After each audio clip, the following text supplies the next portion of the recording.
their own uniqueness about them based on their particular belief systems. And my understanding is that everything is a belief system. As far as the Andromedan culture, children go to school, or the Andromedans, they go through a birth process just like we do, those that are physical. They go to school for anywhere from 120 to 150 years. They're taught all of the major sciences and arts. There would be equivalent to PhDs or doctorates or masters, whatever you want to call it, in all of the arts. It is at that point, once they're done with all of that education, that they choose what it is that they wish to do or to evolve. And they can change their mind anytime they want. The whole purpose is the evolution of the soul and life. They're given whatever it is that they need to do that. I'm not aware of crime or whatever, or anything along those lines. Their whole focus is on education and not distraction. If it's something that is not educational, from what I've observed, it's just simply something they're not interested in. They just have it within them to constantly evolve on an educational as well as a spiritual level. And whatever they need is there for them to use. I'm not aware of them having to pay anything for it. No. It's just, to my knowledge, it doesn't exist. Now, is art and music important to them too? Yes, all of it is. But those things are very different than what we perceive. Art is creation to them. Things that are created out of thought, out of the isness, what they call isness. The Pleiadians call creation what we call God. Things that are created just by thought, by nature, they consider art. They use extensively holographic technology. Music, their music is of the universe, of what the music that certain planets make as they rotate around their sun, what different solar systems make as they revolve around their sun, and what whole systems, the sounds and energy that they create, to them that's their music. And then they put things together, different constellations, different star systems. They'll put those together and overlap them to create music.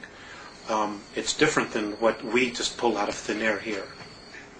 How have they expressed what their daily life is like?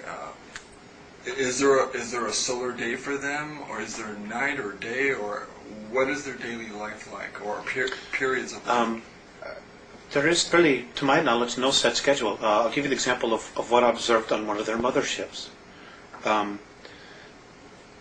They don't require much sleep, to my knowledge, simply because I guess they're very healed.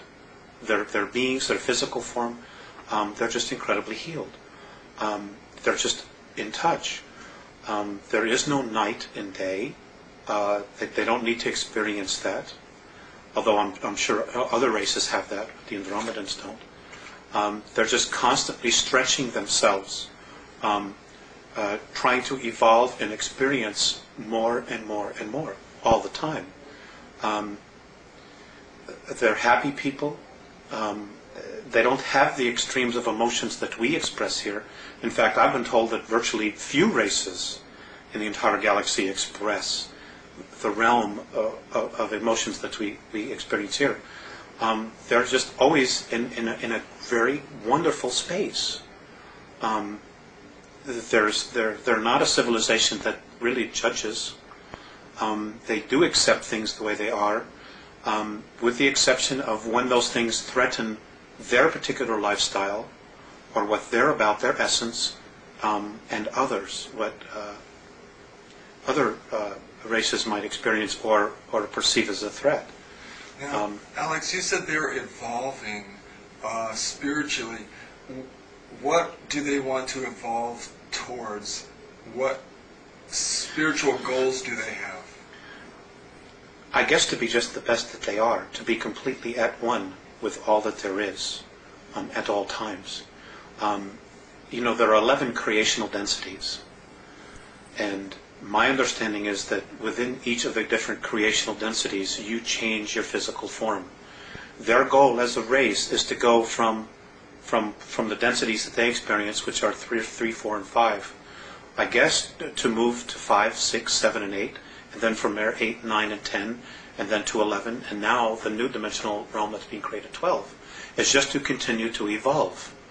Nobody knows exactly what the ultimate goal is, because the essences that they're in touch with, that are on 9th, 10th, and 11th, are continuing to evolve.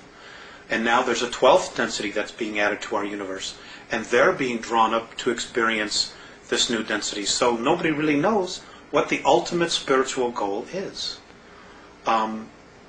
They themselves are still searching for what God is. They know it exists, but what it is, nobody really knows, which is why they call it the isness. It's just a force that's there. And how we perceive it is based on how we perceive ourselves and our own belief structures, belief systems. And that's how we use the energy to create. Now, you mentioned that they're in contact with essences from the 9th, 10th, and 11th. Yes. Can you describe what they describe these beings to be like to them, and what they would be like to human beings? It's just pure consciousness. What their daily lives are like, I don't know. I don't have any idea. Have they described them at all in any sort of detail to you? Just light. Just light. Just light. Oh, just light. Just light. That's all I know. Okay, now, what abilities do the Andromedans possess that exceed those of Earth humans? You've mentioned telepathy. Well, see, that's an interesting question, and I don't know that I necessarily like the way you put it.